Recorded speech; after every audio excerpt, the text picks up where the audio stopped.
Good day. I'm Mr. Mark Anthony Idalumpines, your instructor for this course, Organization and Management. In today's lecture, I will be discussing to you the topic Evolution of Management Theory. Our learning objectives are the following. At the end of the lesson, you are expected to understand on how management theory evolved from time to time, and then understand the different management theories. So in this lecture, we will be discussing how management theory evolved from time to time and where or what is management as of this time. And we will be understanding also the different theories, management theories, which is applicable as even until today. The approach to the management of organizations starts on some theories which are considered the tools of management in attaining its goal most effectively. So the approach of a certain manager in managing an organization depending on the theory or a management theory which considered as its tools in managing in tools of management. Without theories, all we can have are intuition, hunches, and hope, which are of limited use in today's increasingly complex organizations, according to James A.F. Stoner. So theories are really helpful, especially management theories in this field, because even if theory is just a supposition, but it can really help or it can serve as model in explaining something. Likewise, in the field of management theories serve as a model which can help a certain manager in explaining a certain concept or certain practice in the field of management. Management theories serve as tools to increase the effectiveness of a manager. In fact, if a manager who is up to date, if a manager is up to date with the different management theories, the more he can be effective and efficient in his job. So management theories that we'll be discussing are tools in increasing the effectiveness of a manager. According to James A.F. Stoner again, the manager who is up to date on existing management theories will be more likely to remain up to date on management practices. So si theory and si practice, partner na sila. So as manager in the future, you should be up to date with existing theories, and then you should be up to date with existing practices. And according to Stoner, if a manager is up to date with management theories, of course, it is more likely to remain, he will remain up to date also on management practices. Now, to start discussing the evolution of management theory, we will be tracing or we will be talking some early management practices which really emphasize that management is already an activity even in the early civilizations or in the early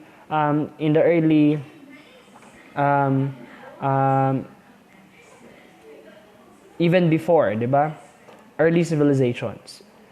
So we have four examples which shows that management was already practiced long time ago.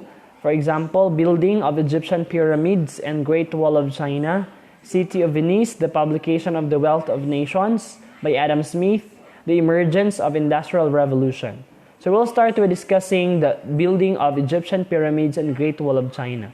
The structure building of Egyptian pyramids, the structure Egyptian pyramid and Great Wall of China shows that there is really a management activity, The question is, how do you think they come up into a great structure without people who build it, Yun sa nila pagpurma si Egyptian pyramid, yun sa nila paghimo sa Great Wall of China, if without people who build it. And knowing that it cannot be built by only one person, It involves a lot of individuals who are helping hand in hand in building this, great structure. And next question, who manage these people? That question can actually convince us that there is already management practice or management activity even before the building of Egyptian pyramids and building of Great Wall of China. Okay, next is the City of Venice. The City of Venice became a major economic and trade center in the 1400s. Venetians developed an early form of business enterprise and engaged in many activities common to today's organization. Diba, as early as 1400s, diba, city of Venice became the center, the trade center, diba, the major economic and trade center. And paunsa nahimo nga center in economic and trade city of Venice because early Venetians, they developed an early form of business enterprise, diba? I know that in that particular period, wala pa na discover nga this activity is called management, diba? There is what we call business. But early Venetians, diba, they came up with early form of business enterprise, and they engage in many activities which is common in today's organizations. Another proof that management is long practiced, diba, even before the time of or the rising of the city of Venice. Next, the publication of The Wealth of Nations. Who authored this book? It was authored by Adam Smith, an economist, diba, in 1776. Okay, in this book, The Wealth of Nations by Adam Smith, published in 1776, he argued that the economic advantages and organizations and society would gain from the concept of division of labor. So, klaro kaayo. In the book of Adam Smith entitled The Wealth of Nations, he really emphasized that a society could gain economic advantages and organization could grow if they follow the concept of division of labor, or which is what they call today job specialization. Even Adam Smith, just like with various management experts, Adam Smith also believed that if a job is given to a person who is capable of doing the job, diba? There is what they call division of labor according to specialization, meaning ang trabaho is gihatag sa tao nga kabalo mo trabaho that could give economic advantages to the society and to the organization concerned. Diba? As early as 1776, Adam Smith emphasized the importance of job specialization, which even until today, given importance in the field of management. Take note, class, that if the job is specialized, there is what we call division of labor. The job can be accomplished, the job can be done as efficient and as effective as possible. Next, the emergence of Industrial Revolution. Starting in the 18th century, when machine power was substituted for human power, management is already practiced, diba? The emergence of Industrial Revolution. Industrial Revolution, for your information, is the substitution, diba? It is the rise of machine power over human power. And how paunsa nato na siya na-achieve because of introducing various industries and then various practices in our industry still in relation with management. That is why, class, in the early civilizations, in the early civilizations until this time, management is still practiced, diba? That is why management is described as universal. It is applicable not just in our place, not just in other places, but universally, worldwide. Management is applicable. Management is applicable to a family, to a church, to a government, or any form of organization. And management class is dynamic. What do you mean by dynamic? Management tend to change from time to time. There will be management practices that is no longer applicable as of this time, diba? And then because of the different changes in our society or in our community, also the management is also influenced. That is why what we are talking this time is the evolution of management theory. How does management field evolve from time to time? Okay, any period in its evolution involves an interface of segments that cannot be divided or separated in different aspects. This means that each period is part of the development and evolution of the other. So, They are connected, di ba? Each phase of this evolution is connected with one another, di ba? Each period is part of the development and evolution of the other. So we cannot achieve the type or the style of management that we have, di ba? The management practice that we have today, if wala siya nag-evolve sa sinugdanan pa. The specific phase of management that we will discuss here are just highlights of events during various periods. Organization and management have existed over thousands of years ago, di ba? Take note for that. O and M, di ba? Management have existed over thousands of years ago. Earliest forms of civilizations during ancient times were able to build structures, shelters, bridges, and tools by a group of people out of available resources and led by good management. This time, we will be discussing the evolution of management thought. Diba? Management started in the classical approach, diba? The classical approach. And still today, classical approach is applicable. Diba? And then after the classical approach, here comes behavioral approach. Ganun yung gawa si behavioral approach because behavioralists, especially psychologists, diba, who studied also organizations like industrial psychology, nasa na nakita nga kakulang mo ni classical approach. They introduced another approach to the study of management or approach to management, and they introduced behavioral approach. To mention example of behaviorists who is prominent in this approach is Elton Mayo, di ba? And then next to behavioral approach is quantitative approach or quantitative approach, di ba? Management science approach. Nga naapod sila yung nakita nga wala ni behavioral. And then systems perspective, di ba? Systems theory, it evolved from quantitative approach and then contingency approach, and then today we have information technology era and beyond. So let's take a look. If we are going to look at a figure, scientific management theory, administrative management theory, this comprise the classical approach, diba? Scientific management theory started in 1890 and until 1945. And then follows the administrative management theory, still classical approach. It follows scientific management theory. It existed around 1895 until 1985. And then behavioral management theory under behavioral approach until 1990, diba? And then management science theory and organizational environment theory. This is what I am talking a while ago. Classical approach composed of scientific management theory and administrative management theory. Behavioral approach, behavioral management and Hawthorne studies. Quantitative approach, the management science theory. Systems perspective, organizational environment theory and the systems theory. Contingency approach, situational approach, and then IT approach. We will discuss first classical approach.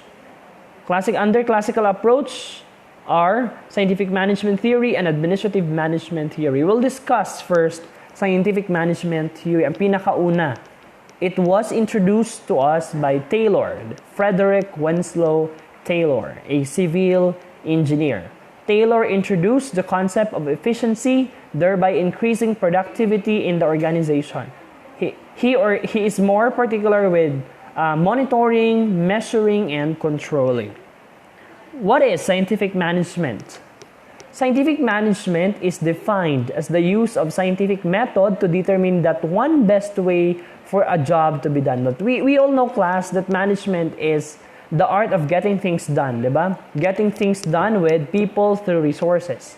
Now, what is scientific management? It is a theory that use scientific method in getting things done, diba, with people.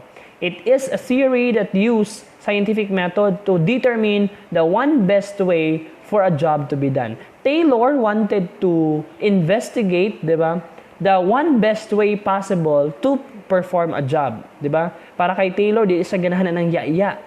Taylor wanted to have as efficient as possible, as efficient, di ba, workers as possible.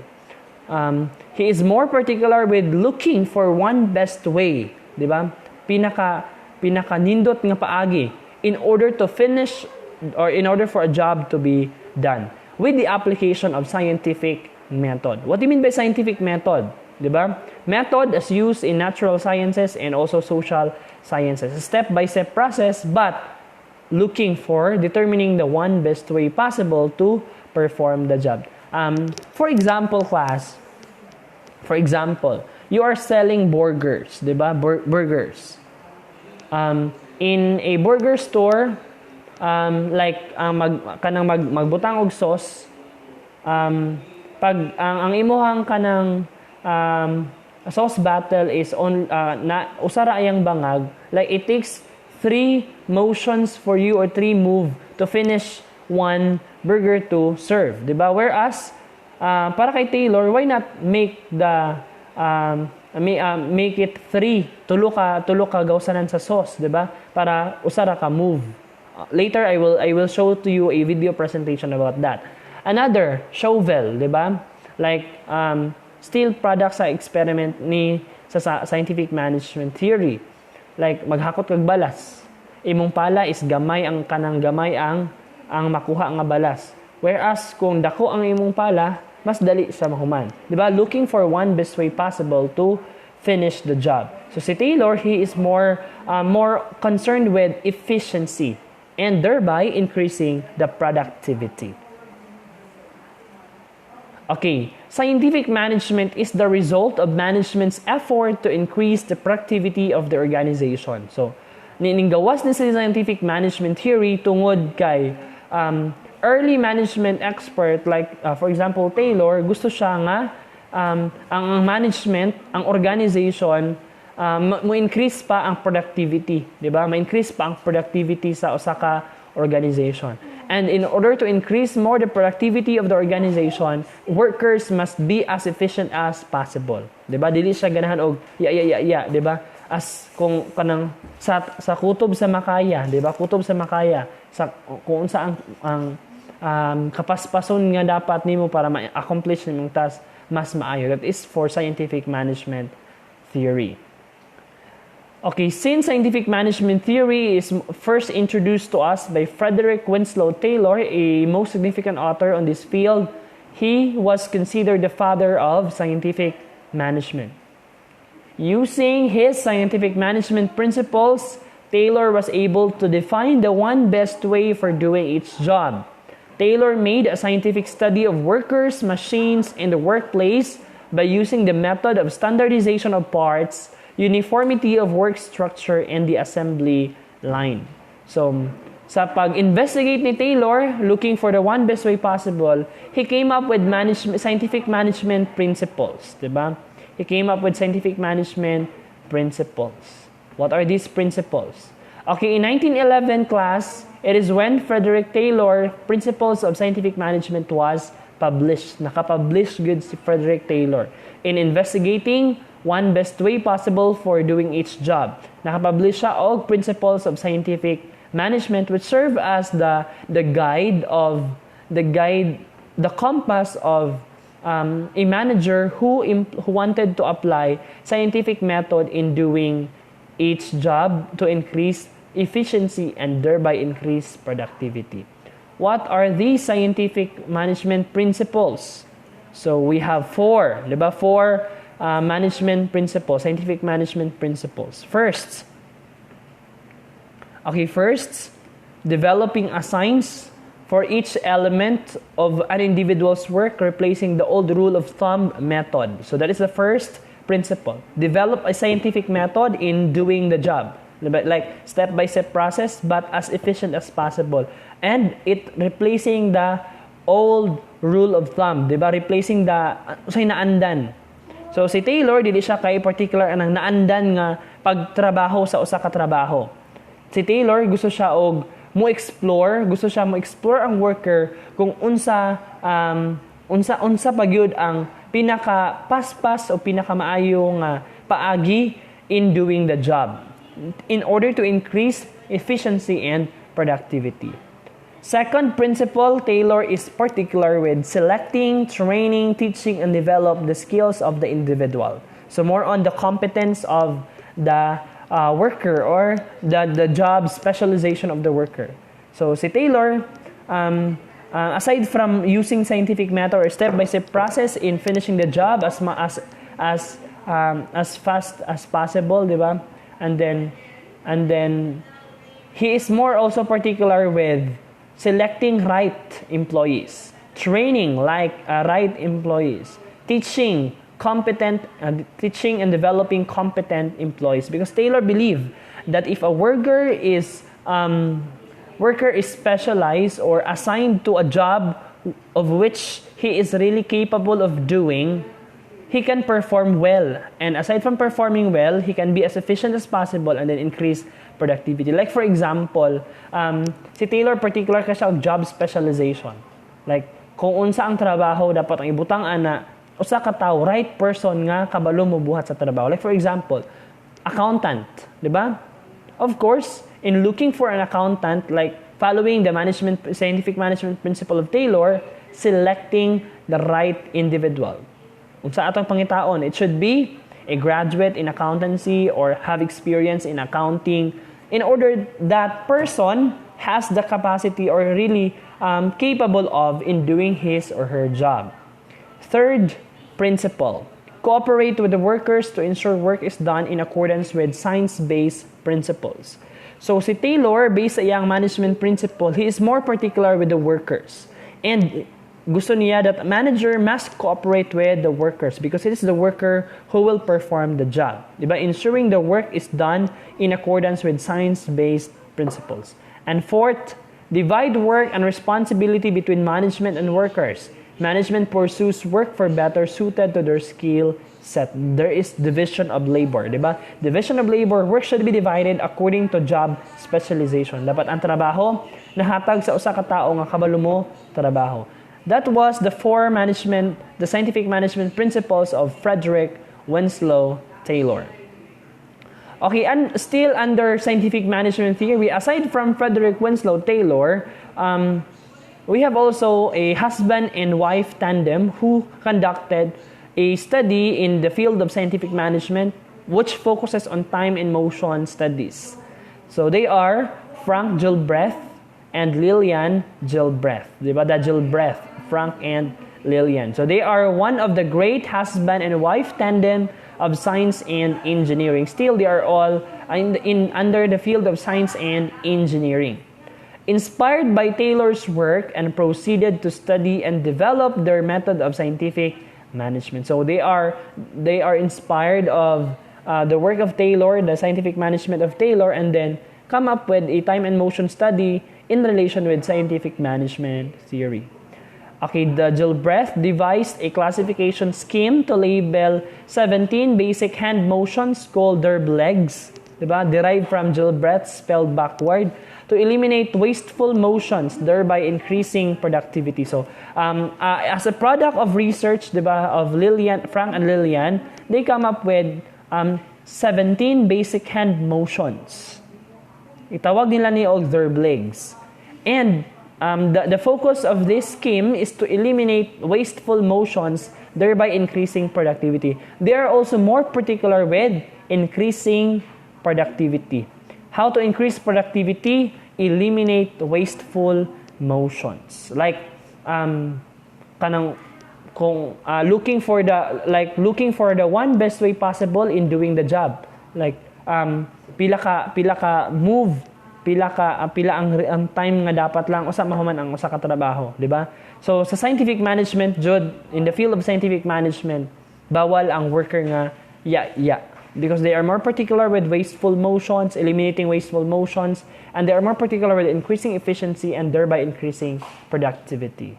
To date, class, scientific management continues to be the foundation and basis for continuous improvement in productivity and efficiency regarding quality and costs. Even until today, this management theory is still applicable. There are really managers who are particular with efficiency and productivity. Mga managers nga dili ganahan og workers nga iya og langayan, di ba? Gusto sila nga paspas, especially in private companies. They are more particular with efficiency and productivity, production unsa imong nahimo, di ba?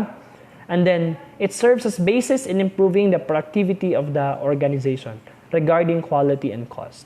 Okay, this time I will be playing to you a video presentation about scientific management approach.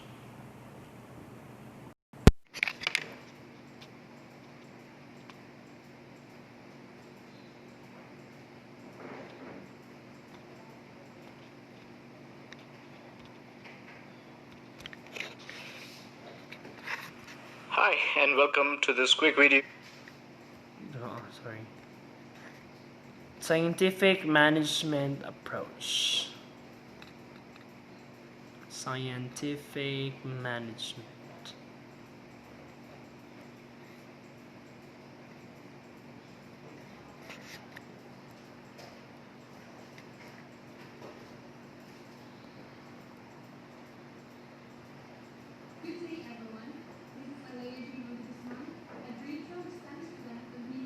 Where is it? Scientific management.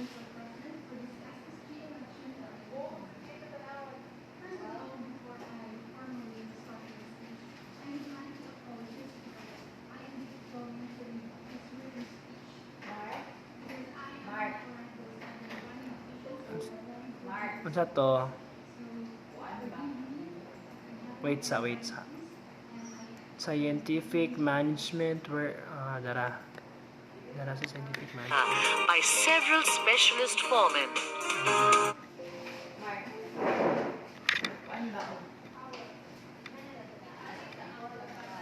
Where is it? Scientific management.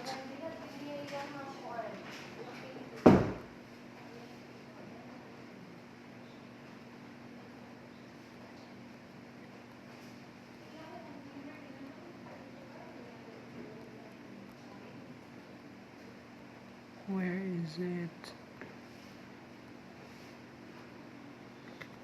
Others of organizational studies.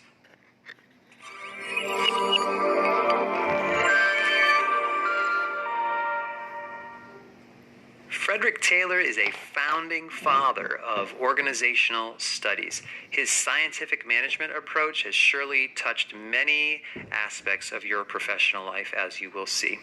He was a mechanical engineer and a management consultant.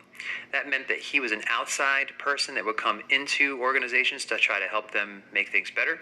Factories at the time were springing up everywhere, and standardized ways didn't yet exist to manage large groups of people and handle increasingly complex work. So Taylor saw this need, and he wanted to step in and make organizations more standardized, efficient, and productive by studying their work processes closely. Scientific management is the term he used. He did a lot of studies and wrote books about it. It's basically meant applying science to work, studying tasks carefully, systematically at the micro level to speed up work. He wanted to break away from the common sense rules of thumb that he saw as unproven and inefficient. So workers had their own self-styled ways of doing things that they would pass around. And he said, hey, there's really no way to know if this is the best way to do things, so let's study it. Scientific management is also known as Taylorism, which of course is named after him. Division of labor is a practice that he believed in. He wanted to divide work processes into very small, simple, and separate steps, division of labor. And that meant instead of doing a whole project where you did it from beginning to end, you would only do one or two little steps, and then the next task was performed by the next person. So this is a very different way to do work at the time. He wanted to determine the one best way, a standard to do every part and every task to boost productivity. That's what he's really known for, looking for that one best way to solve the riddle. He also believed in hierarchy. He wanted a clear chain of command that separated all the employees at the bottom of the organization from all the managerial people toward the top. And the reason he wanted to do this was that he wanted the managers to design the work process and enforce how that work was performed. Employees, as a result, would just follow directions. They just became doers, and the managers were then the thinkers. He believed in selection and training and compensation in a way that was a little different at the time. He wanted to select and train high-performing workers, or what he called first-class employees, and then match them to a job that was best suited for them. He saw this as the ideal. And he believed that the most productive workers should be paid more. He thought on average that most employees were not very hard workers, and he didn't have a very high opinion of employees, and he wanted to get rid of those people, and if they couldn't meet the higher standard, he would fire them, and only the good people would be left. His method?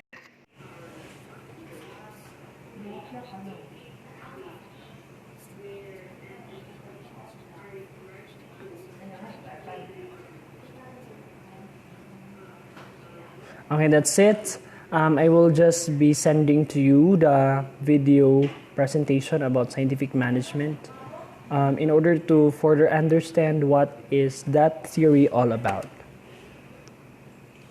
Okay, back to our lecture.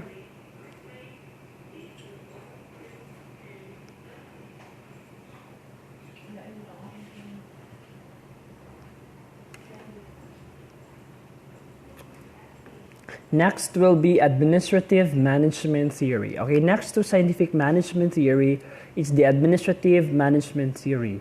So, administrative management was developed in the first half of the 20th century.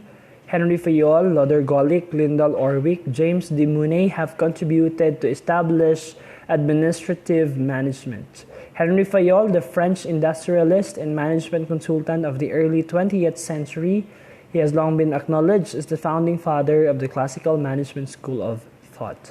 Okay, the theories who emerged in this group focus more on the entire organizations by developing general theories of what managers do and what comprise well management practice. Now, the difference class between scientific management and administrative management theory is that scientific management focuses more on the workers, on the part of the workers, how fast the work can be done by the workers, and then thereby increasing efficiency and productivity. However, administrative management theory focuses on the managers itself, diba? The managers or the management itself. Administrative management focuses on formal organization structure and the delineation of the basic processes of general management according to Cast and Rosenweig. So nakafocus si administrative management how a manager administer the organization. Diba? Nakafocus siya sa manager and the management itself. How the manager manage the organization. Okay, administrative management versus scientific management. As what I've said kanina, administrative management concerns itself with the problems of managing complex organizations. Nakafocus siya sa managing complex organization, managing the organization itself. On the other hand, scientific management focuses its attention on small work groups or like the workers. Okay, Henry Fayol. Diba? Henry Fayol, next one is Henry Fayol. Henry Fayol, for your information, is the leading French industrialist who developed the 14 principles of management. Since he developed the 14 principles of management, he was considered the father of principles of management and the father of modern management theory. He believes that management is not personal talent but is skill. Para kay Fayol, to be a manager or management is not a personal talent. It is a skill that can be learned. Believes that management can be taught once its underlying principles are understood and a general theory of management is formulated. Para po kay Fayol, management practice, management can be learned. Diba? Management is a skill that can be learned. It can be taught once its underlying principles are understood. Kabalo ka mag-manage or organization as long as nasabdan nimo kung unsa ang mga management principles. Because these management principles serves as your guide in managing the organization. Okay, here are the 14 principles of management. Division of work, authority, discipline, unity of command, unity of direction, subordination of individual interests to the general interests, remuneration, centralization, scalar chain, order, equity, stability of tenure of personnel, and then initiative and esprit de corps. All in all, there are 14 principles of management introduced to us by Henry Fayol. Okay, we will discuss each. Okay, we'll start with division of work. The same with Frederick Taylor, Henry Fayol believed on the importance of division of work or job specialization. Division of work is all about specialization increases output by making employees more efficient. How? How can employees become more efficient, class? Diba? Through division of work. As I've mentioned kanina in my lecture, in specializing the job, in specializing, in dividing the work according to specialization, mas mahimong efficient o effective ang usa ka empleyado, and thereby increasing the productivity nga naman. You assign the right person to the right job. What do you mean by that? The importance of assigning the right person to the right job can increase or can make that employee more efficient. Like for example, in a school, like you assign a math teacher to become an English teacher.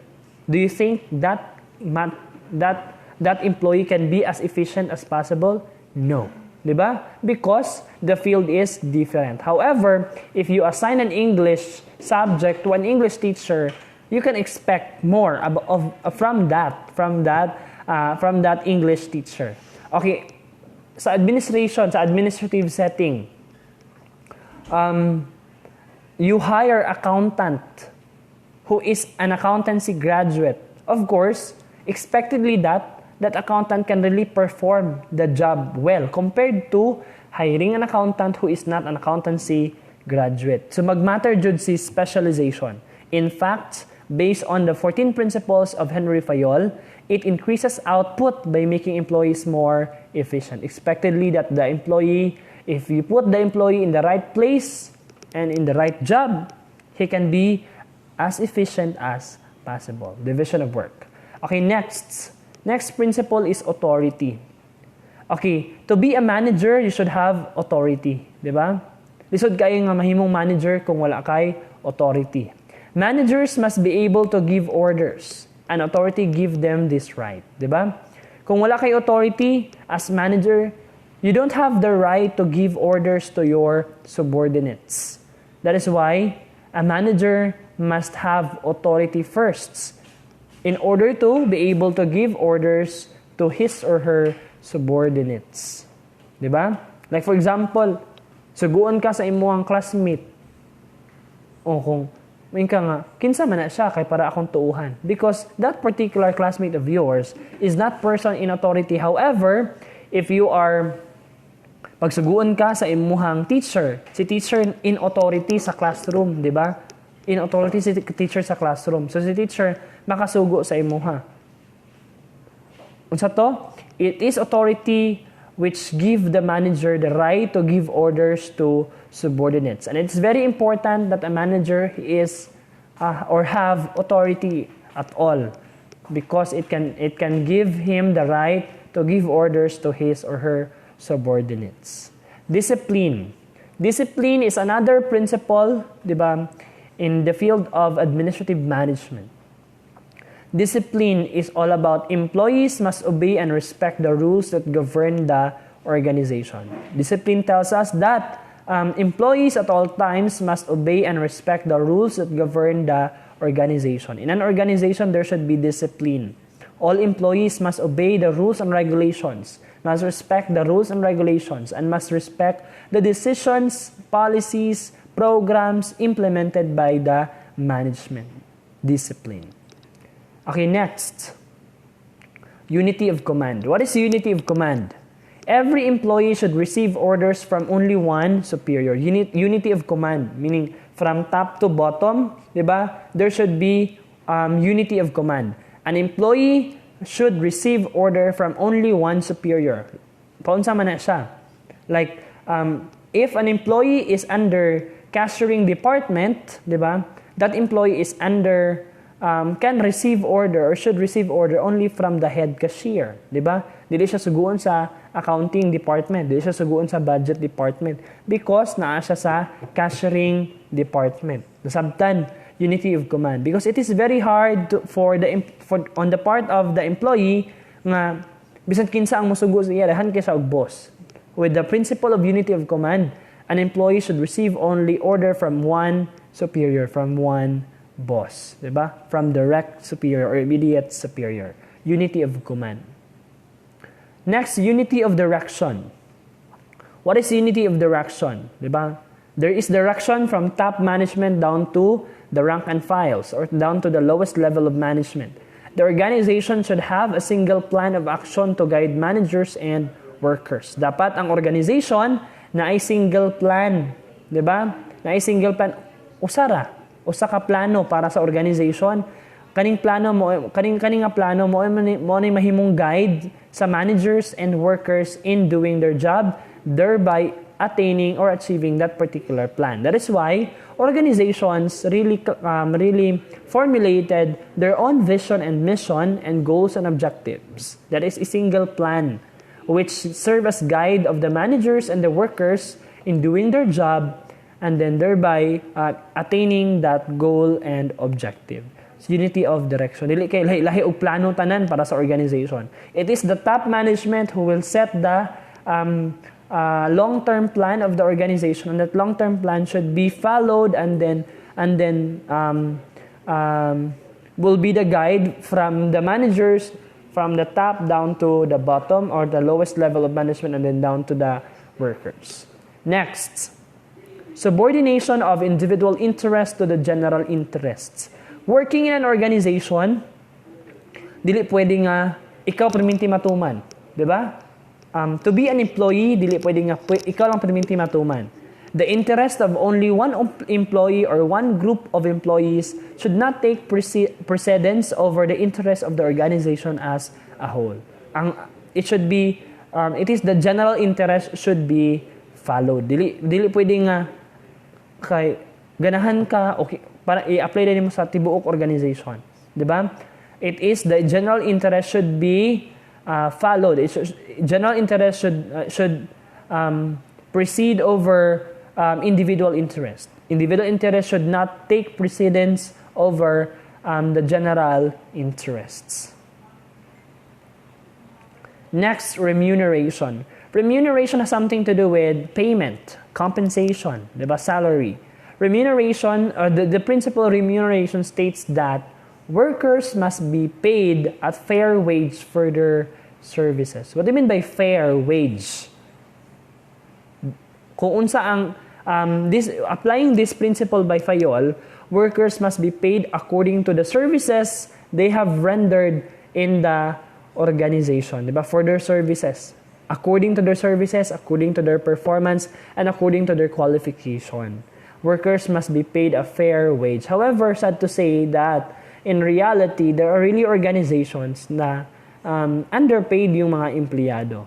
But if they are going to follow the principles of Henry Fayol, principle of remuneration, workers must be paid accordingly or fairly, justly. Next, centralization. Centralization refers to the degree to which subordinates are involved in decision making. So the decision making should be centralized. What do you mean by centralized? The manager should involve the subordinates in decision making. Dili lang si manager perminti ang mo decide, di ba? Si manager perminti mo decide. Although ang top management sila ang mo set sa mga sila ang mo decide in behalf of the organization, but it is very important that the top management or the management itself involved its subordinates in decision making. Like there is participation. Like you involve your employees in you to let your employees participate in coming up with decision or solving problems in the organization. Next, scalar chain. Scalar chain refer to the line authority from top management to the lowest rank. There should be scalar chain, line authority. Diba? Like the top management has has the authority over the middle management. The middle management has the authority over the lower management, and then the lower management has the authority over workers. There should be line authority. Dili kay magsugod sa ang worker isug kayo mo magbuot sa organization. No, there should be line authority that from top to the lowest rank. Next, order. Order is very important. This principle states that people and materials in the organization should be in the right place and at the right time. So this is in connection with job specialization, but not referring only to people, diba? Not only to people, but also with materials. It is very important that in office management, as manager, you should be aware, or you should know how to write the right people in the right place and in the right time, as well as the right job. Diba? Like, ibutang mo ang tao sa, kung asa siya dapit hiyang, asa siya dapit yung field of specialization. And then, in the right time, of course. And then, aside from people, putting the materials, the resources in the right place and the right time. It's very important that in an organization there is an order. Equity. Managers should be kind and fair to their subordinates. To be a manager is a really challenging part. But following the principle of equity by Henry Fayol, a manager should be kind and fair to their subordinates. Stability of tenure of personnel. Management should provide orderly personnel planning and ensure that replacements are available to fill vacancies. Dapat ang management or the top management should provide an orderly personnel planning. Dili kay nabiyaan ng uban, 'di ba? Dapat ma-ensure si stability of tenure, like employees should be stable as to tenure. Like ang organization dapat na iplano na personnel planning and replacement as to available vacancies para dili pod sa company nga hangtod sa hangtod dira na gid pod ka, wala kay promote or wala kay improve sa imong rank or position.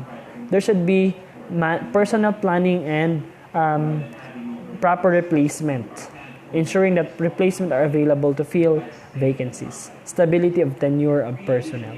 It is very important also to ensure that the stability of tenure of personnel, because it really helps or it really motivates the worker to work well, because he or she knows that stable na siya, di ba? Wala siya mga worries sa iyang self. Mas makamotivate po siya sa empleyado to work. Initiative. Employees who are allowed to originate and carry out plans will exert high levels of effort. Employees who are allowed, diba? As manager, you should allow your employees to originate, to carry out plans with exert high levels of effort. Meaning, as a manager, diba, following the principles of Henry Fayol, as manager, give your employee an initiative, diba? Give your employee a chance to carry out their plans for the organization. And lastly is esprit de corps. Esprit de corps is all about promoting team spirit, will build harmony and unity within the organization. Esprit de corps believe that in unity there is strength, diba? Promoting team spirit, because in unity there is always strength. In unity, promoting team spirit can build harmony and unity within the organization. Okay. Postulating on Fayol's principles, Loder-Golick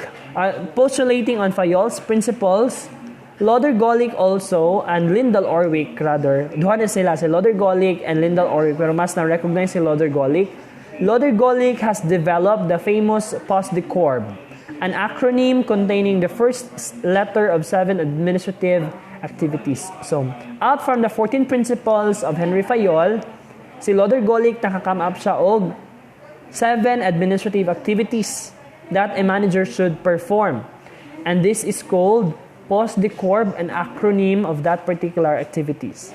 P for planning, O for organizing, S for staffing, D for directing, CO for coordinating, R for reporting, and B for budgeting. Okay, what is planning? Planning is all about developing a broad outline of the activities to be carried out, the methods of execution so as to accomplish the purpose set for the enterprise. According to Loder Golick, planning is the first, diba? In the management function, planning is the first and primary function. Like, it is the primary responsibility of the manager to develop a broad outline of activities to be carried out. And this plan, the output of planning is plan. This will serve as guide of the manager and workers in doing their job in the organization. So dapat nakaplano na, di ba? Developing a broad outline of activities to be carried out, the methods of execution, paunsa siya i-accomplish, and then the purpose set for the enterprise.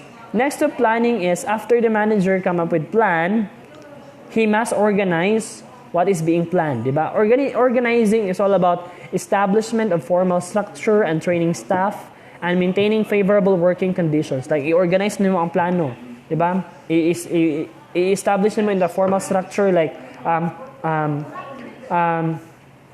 assigning the tasks to a particular individual, diba? Training the staff and then maintaining favorable working condition. Next to organizing is staffing, di ba? After nakaplano, after na-organize ang plano, and then staff na dayon, di ba? So organizing, you're already establishing formal structure, di ba? Training staff, you're providing staff. So mo continue din si staffing. Si staffing is more about manning, keeping the organization being manned, putting right people for the right job, or assigning individual for a particular job, staffing. Next to staffing, the management job is not yet done, di ba? After ang manager mag-assign og tao, the manager is responsible for directing. Directing is the continuous task of leading the enterprise by making decisions and embodying them in specific and general orders and instructions. Next to directing, di ba? After makaplano, ma-organize ang plano, and then naka-staff na kayo, you've already provided person to do the task. It is your responsibility as manager to direct, di ba? To direct, to lead the staff, to lead the workers in doing their job. Because in the field of management class, kung dili ka mo-function as manager, ang tao po, di ba? Based sa story gani, based sa, I thought you do it, di ba? Ang tao tend to procrastinate, maghulat pag suguon. And that is why a manager must be capable of directing his or her people. Okay, next to directing, manager's job is not yet done. Still, manager's job will continue on coordinating. Continue to coordinate si manager. Diba? It is the all-important duty of interrelating the various parts of the work, coordinating the work of others. Diba? Coordinating the work of others, and then controlling the use of resources, controlling the employees, controlling of and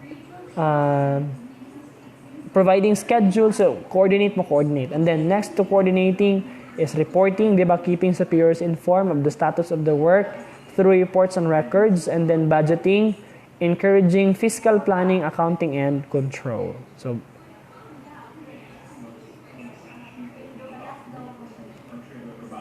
okay. Another proponent of general administrative theory is German sociologist and considered the father of bureaucracy, Max Weber.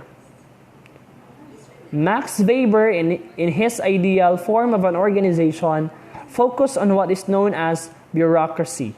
So si Max Weber pod, na-introduce po siya siyang concept of bureaucracy in managing an organization. So si Fayol, nakafocus siya sa principles. Si Loder Golick, nakafocus siya sa functions of the manager. And then si Max Weber, it is pronounced Weber because he was a German, and then a German sociologist. And si Max Weber, as the father of bureaucracy, he introduced the concept of bureaucracy in managing an organization. Max Weber believed that his ideal form of organization focused on what is known as bureaucracy. Para kay Max Weber, the ideal form of an organization is a bureaucratic organization, for example, our government. Maybe you're asking, ano nakaingon man si Max Weber nga ideal form of organization, si bureaucracy, di ba? An example of bureaucracy is the government. Ideal ba di ay atong bureau, atong government, di ba? Okay, let's continue. Why is it bureaucracy is said to be an ideal type of organization? Bureaucracy is said to be an ideal type of organization because it is characterized by the following: division of labor, clearly defined hierarchy, detailed rules and regulations, and impersonal relationship. So, in a bureaucratic organization, there is always division of labor. And we all know that division of labor is really good, diba? If the job is, if the work is divided according to specialization, the worker can be as efficient and as productive as possible. Next, clearly defined hierarchy. In a bureaucratic organization, klaro kayo si hierarchy. Like, si top, middle, and lower. So, nakaklaro ang hierarchy. Like, for example, our government, di ba? Nakaklaro kayong hierarchy of positions. Like, the president is the head, and then under the president is the vice president, and then next is the department secretaries. Di ba? The department secretaries under sa kada department. And then, klaro kayo itong hierarchy. Clear. And then we have detailed rules and regulations, diba? Managing and bureaucratic organization. Like for example, our government, diba? We have the 1987 Constitution, which is very detailed, and then it really regulates it really provided us the necessary rights that we have, and then it regulates arbitrary actions of the government. And then it regulates undesirable actions of individuals and many more. And then bureaucracy is also categorized with impersonal relationship. Like, so organization is impersonal, di ba? Walang halong personalan. That is for bureaucracy. In fact, in the government, it is advisable that in one organization dapat walay na mga balaod ta nga gibawal si nepotism, di ba, in hiring an employee, and then spoil system. But sad to say class, naagi hapoy problema. It's not the bureaucratic organization. It's about the people and our culture. Kita sa tong gobyerno daghan og problema. That is why maka-question po ta ngano nakaingon man si Max Weber nga ideal type of organization si bureaucracy, where in fact the government as an example daghan kay siyang problema, di ba? Tinuod ka nga impersonal relationship. Yes, we have laws and regulations regulating, di ba, nepotism. Pero we are practicing it, di ba? Unsa ang root cause sa problem? The problem is not on the organization, not on the government. It's the people behind the government, di ba? It's our culture na anda nato inana. Munang maka-question ta ngano inana. But for Max Weber, kung mo-follow lang jud ta sa principles, characteristics ni bureaucracy, ideal form jud siya of organization, di ba? Kung impersonal relationship, di ba, maiwasan si corruption, maiwasan si nepotism, spoil system, kung division of labor, di ba? Kung we are assigning the right person to the right job, mas effective unta ang atong mga effective and efficient atong mga government workers. However, class, Weber recognized that this ideal bureaucracy didn't exist in reality. So, wala siya. Ideal siya, pero wala siya it didn't exist in reality. Instead, he intended it as basis for theorizing about how work could be done in large groups. Nahimo lang siya. I-introduce ni Max Weber, dili kay yang emphasize nga ang bureaucratic organization ideal gid siya, but para kay Max Weber there is what called ideal or bureaucracy, but it didn't exist. I-introduce niya siya to make it as basis for theorizing about how work could be done in large group. Weber's theory became the structural design for many today's large organizations. Okay, next topic will be behavioral approach. I guess this lecture is really long, and then we will just stop here until administrative management theory. I will make another video lecture to discuss behavioral approach and other approaches. Thank you for listening and have a nice day ahead.